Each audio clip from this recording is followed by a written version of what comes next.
everyone, it is me, Robert, back for another Transformers review. Yes, I know, Transformers review. I haven't done one of these in a long while. God, it's been a while, hasn't it? But today is a very special review. Yes, today we are taking a look at the Autobot Supreme Commander himself. Today we're taking a look at none other than Saber.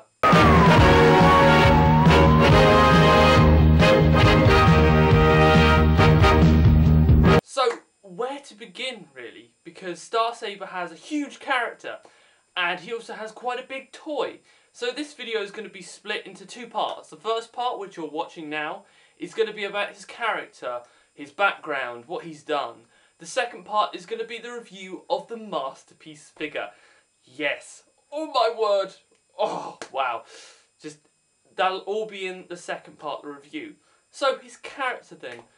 Saber, because quite a lot of you are probably wondering, well, who is this Saber bloke anyway? Well, we need to go back in time, back to Japan in the late 80s. And Transformers was still very popular there. In fact, there had been several toy lines that had carried on further than in the West. And in 1989, a new toy line was coming out, which was known as the Brainmasters and the Breast Force. The Brainmasters were small robots which you can put into the chest of larger ones, and they formed the face. The Breast Force was robots who their chests could detach and form other robots. However, the Autobots, or Cybertronians as they're known in Japan, needed a new leader, needed a figurehead, something to push this line forward so that kids would buy it. And that is where Saber comes from. Not only was he a Brainmaster, but he also had a larger exoskeleton which he could fit into. And that's really kind of the birth of the character there. However, to market these toys, Takara produced a TV series, an animated TV series called Transformers Victory, like they'd done previous years. Which, for me, Victory is the best Japanese Transformers series, and is as good, if not better, than the original G1 series. It is just fantastic. And it's really here that we get most of our source of our character of Saber from. So Saber then, he's one of the greatest swordsmen in the galaxy. He's a protector of the weak. He loves life in all forms. His heart burns with an undying passion for peace and justice. It drives him to vanquish evil wherever he finds it. He's, in a sense, the Transformers version of Batman, if you could see it like that. Now, Saber started off in the Autobots as a commander, and one of his very first missions was to destroy a fortress made by a Decepticon known as Deathsaurus, or a Destron, depending on your preference. And he led a small garrison of Autobots to attack the fortress. Now, while Saber was battling Deathsaurus for the first time, his men actually placed charges along the hull of the fortress, which when detonated, trapped the fortress in a dark nebula. However, the battle was very costly, and it's something that stuck with Saber for a while. In fact, several years later, when he was asked to become the new Supreme Commander of the Autobots, it's something that weighed on his mind, and he only accepted the offer after he consulted Jinrai, an old friend of his. Now, when he did become Supreme Commander of the Autobots, he also became leader of the Peacekeeping Society that was set up of a number of numerous planets with different species. However, several years after that, a human spacecraft in deep space came under attack by the Dino Force, and Saber responded to the incident. However, by the time he got there, he was only able to save a small baby from the shuttle named Jan, which he would then eventually go on to adopt as his human son. I know, a Transformer adopting a human, it's kind of weird, but you know, you have to get used to that. It's Victory, whatever. However, the rest of the crew and the shuttle exploded, killing everyone on board, including Jan's parents. Now, the first time we actually see Saber in the series is on an unknown planet in a Wild West type town, taking on these two Decepticons in a kind of Mexican standoff, because everything I've talked about previously was in flashbacks. And after he deals with these Decepticons, the Earth moon base comes under attack by the Dino Force, and Saber and his group of Autobots respond to the incident, and it's there that Saber once again meets Deathsaurus. They have a fight, but they eventually drive the Dino Force and Deathsaurus off. However, Star-Saber realises that Earth is becoming a target for the Decepticons, so he moves all of his forces to Earth. And that's kind of the premise of Victory. You have Star-Saber and his Autobots on Earth protecting it against Deathsaurus and his Decepticons, who are trying to gain energy to reactivate his fortress, which is still stuck in the Dark Nebula. Now, for the majority of the first half of Victory, Star-Saber suffers from Jinrai symptoms. What's Jinrai symptoms? Well, every time the Autobots are in danger, at the end of the episode, whenever Star-Saber turns up, they win, because Star-Saber is that powerful. And it's something that happened in Master Force with Jinrai. Every time Jinrai showed up, the Autobots would win. However, what makes Victory different and better, in my opinion, than Master Force, is that about halfway through the series, in the episode called Unite Leo Kaiser, which is episode 19, that changes drastically. Now, the Breast Force, who have been one of the main groups of Decepticons in the series, in the episode form Leo Kaiser, which is their combined form for the first time. And they defeat Star-Saber. And I mean, by defeat, I mean they beat him. They beat him hard. They beat him to an inch of his life. And it kind of sets up Leo Kaiser as this huge threat in the series. And also Deathsaurus. And that was really the theme then on. Then every time Star-Saber has a fight with Leo Kaiser or Deathsaurus, he comes out of it, but it's normally either severely damaged or on the brink of life. It's kind of a whole shock turn of the series, and it's what makes Victory an awesome, awesome cartoon. And it culminates in the episode A Deadly Battle, where Star-Saber is trying to stop Deathsaurus from gaining the energy he needs. However, he's defeated and he's about to be killed by them, when all of a sudden Jinrai comes in and takes the blast for him, which actually fatally wounds him. And in the next episode we find out that he's dying, and in order to save him he needs to have his whole body redesigned and his whole character changed. However, what he would be changed into is only used for an upgrade of Star-Saber, which brings up a whole kind of moral issues there. However, with the help of some Autobot scientists and a dead one, yes, I'm looking at you, Wheeljack, Jinrai is turned into Victory Leo, and it doesn't exactly go well. Victory Leo becomes quite rampant for the first several episodes. However, when he does calm down, you find out why this change was so important, because he combines with Star-Saber to form Victory Saber, which is, in a sense, an even more overpowered version of Star-Saber, and it also turns back the tide of the series in the Autobots' favour. However, it kind of comes too late, because around this time Deathsaurus has gained enough energy he needs to release his fortress from the Dark Nebula and sets it towards Earth as he wants to test it. Now, Star-Saber tries to stop the fortress in space, but he doesn't succeed, and it's only until the fortress is right on top of Earth that they actually try and stop it. Now, with help from the Dino Force, who feel like they've been abandoned by Deathsaurus, Star-Saber breaks his way into the fortress and inside confronts Deathsaurus for the last time, in what I can only describe as one of the best Transformers fight scenes you'll ever see in animation. It is brilliant, it is brutal at the same time. I mean, having a sword stabbed right through you and then pulling it out yourself, it's quite just brutal. However, at the end of the fight, Deathsaurus is defeated and Jan manages to deactivate the fortress's power source, and the Autobots think they've won. However, Deathsaurus isn't done yet, and he locks Star-Saber in the fortress and sets it on a collision course with Earth before jettisoning out into space and never to be seen again. And it's only thanks to Victory Leo that Star-Saber has managed to break out the fortress. And they merge one last time into Victory Saber and go all fire guts on the fortress and destroy it, and are seemingly destroyed in the explosion. And it's not until the very last piece of credits of Victory that we actually see that they survived, which is kind of a bit anticlimactic for the series.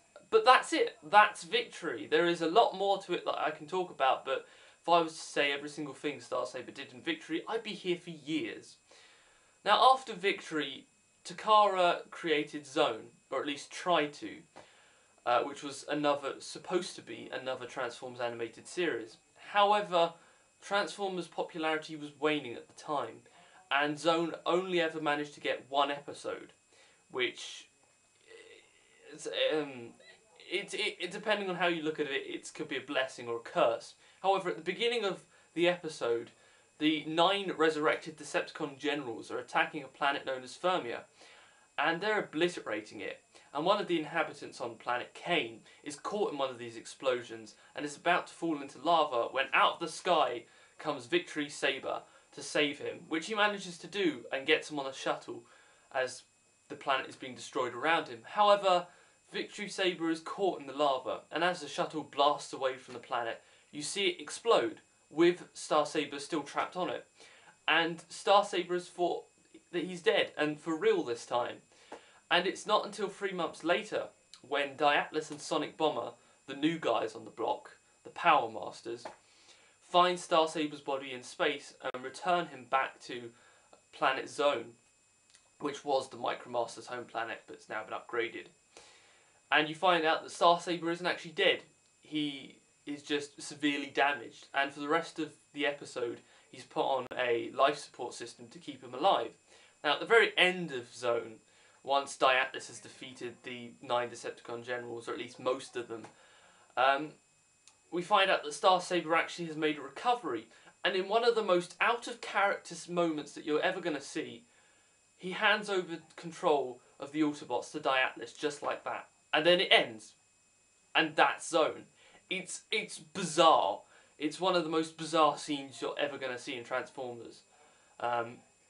If Zone had continued, if Zone had got a full series, then I hope that we would have seen that transition be a bit more gentle, but unfortunately it wasn't. Now, there was manga to go with Victory, but it didn't really deviate much from the TV series, so I'm not going to talk about it. Now, for the longest time, that was it. That was all you had of Star Saber in terms of his character. Nothing else came along. In fact, the West hadn't even heard of Star Saber by that point, with the exception of a character bio in the Marvel comic. I'll talk about that later.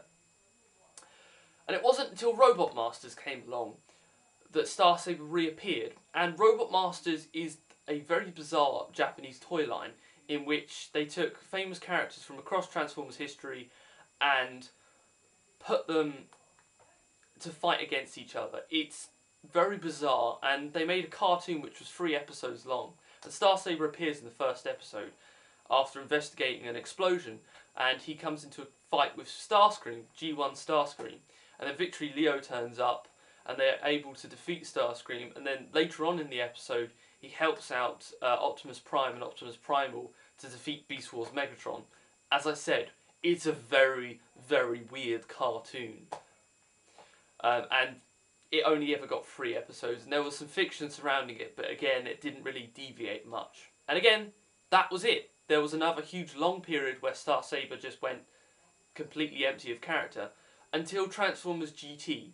Now, I don't know much about GT, and I frankly don't want to, but from what I know, it's a toy line that was made in Japan, and the Transformers turned into rally cars, and instead of fighting each other, they race. And Star Saber was in the toy line, and Star Saber is a very hot-blooded racer, and that's as much as I know, and that's as much as I care to know, because I just think it's a ridiculous concept. Which brings us on to our last interpretation of Star Saber in terms of G1, and the one that in recent years has made Star Saber's character become increasingly popular, and that's IDW. Now in IDW, Star Saber is a completely different character. He is, in a sense, a religious zealot, who it represents one of the 3 pillars of society that have fallen. Now, he started off as just a normal commander in the Autobots, much like his Victory appearance. However, when he tried to gain membership to the Circle of Light, he was rejected, and in his anger, he betrayed the Circle of Light to Tyrest and his legislators, who then was able to get into Crystal City, capture most of the Circle of Light, and take them back to Luna 1. Now after that, for a long period, Star Saber worked with Tyrest on his kill switch plan, and it wasn't until Ultra Magnus was severely wounded by Overlord on the Lost Light and he was recalled to Luna 1 did Star Saber become the new enforcer of the Tyrest Accord. Now when the crew of the Lost Light and Rodimus journeyed to Luna 1 in search of Magnus, it was Star Saber who led an attack on the Lost Light with the Legislators and took Skids back to Luna 1. Now move along a bit more in Remain in Light, and once the Circle of Light are freed from Tyrest and start running amok on Luna 1, it's Star Saber who goes out to confront them, and one person in particular, Diatlas. Now that's quite funny because of their relationship in the past. However, Star Saber and Diatlas fight, and Star Saber kills Diatlas in one of the most horrific ways possible. He tells him that Primus hates him as he stabs his saber right through his chest. It's awesome, it's cool, and it's messed up in so many ways. He then puts down a challenge to anyone if they can pit his faith against his, and it's accepted by Cyclonus, who does quite well, in fact, in their fight, and gets the better hand of Star Saber when he pokes him in the eye with one of his horns. And as Cyclonus is about to finish off Star Saber, he teleports out, much to the anger of Cyclonus. And that's the last time we saw him in IDW. Now, I'm positive that he's going to make a reappearance in Season 3 of More Than Meets the Eye. Not in Season 2, because I think that's going to be wrong to develop more and the DJD, but he's definitely going to make a reappearance. And it's going to be interesting to see what he's going to do. And especially now that Death Saurus is making an appearance in IDW, if those two will come together, or even if they'll work together, because they're probably going to be as mad as each other. But yeah, that's Star Saber's character in a huge nutshell. There's a lot to Star Saber, but he's a character that, because of his origin, has only been recently discovered by a lot of Western fans. Now, I love Star Saber because I think he's probably one of the best Autobot commanders and leaders. He isn't sure of leadership himself, but he does know how to lead his team, and he's not afraid to actually kill when necessary, unlike Prime. But that's going into a whole other video there. But yeah, it's thanks to IDW that his popularity has come out, and ironically, the only sort of exposure to the character that UK fans had was in the Marvel comics, in which they got a character description of Star Saber which matches that of his IDW appearance, and it was from the comic that James Roberts actually got the idea and the character for Star Saber in More Than Meets the Eye. So as you can see, everything has a full circle. But no, I love the character, and I'm so grateful that he's got a masterpiece toy. And yeah, that is really it. I hope you've enjoyed this. I hope for those of you who didn't have a clue who Star Saber was, it's enlightened you. And I hope for all of you who's buying the Masterpiece figure now, you're appreciated a little bit more, because character does help when coming to a toy. So, thanks everyone for watching. I will see you next time when we are taking a look at Heaven itself. And by Heaven I mean Masterpiece Star Saber. Till then, rate, comment, all that stuff below, and I will see you next time. It's gonna be a fucking awesome review. I'm telling you that now. Till then, see you guys.